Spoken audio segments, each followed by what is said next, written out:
Il est 8 heures. Notre équipe termine de fixer une balise GPS sur une boîte de conserve en acier afin de la suivre pendant toutes les étapes de tri et de recyclage. La balise est fixée sur la boîte. Elle est ensuite déposée dans le bac de tri. Les rippers récupèrent les emballages triés et embarquent notre boîte de conserve. Ils poursuivent leur tournée. Une fois leur collecte terminée, ils se dirigent vers le centre de tri à 15 km de là. Grâce à notre balise, nous la suivons à la trace. Le camion arrive dans le centre de tri. Les emballages collectés sont pesés, puis déchargés. Les emballages en acier sont séparés des autres emballages par magnétisme, grâce à un gros aimant.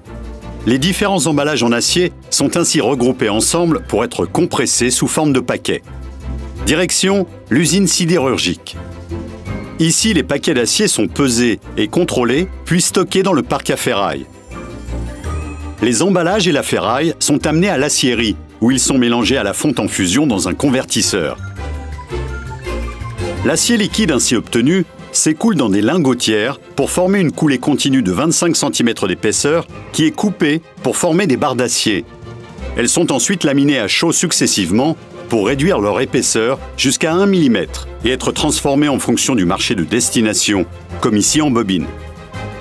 Les bobines sont acheminées par voie ferrée. Direction le site de transformation-préparation où les bobines seront préparées différemment en fonction du produit fini, ici en acier galvanisé pour l'automobile.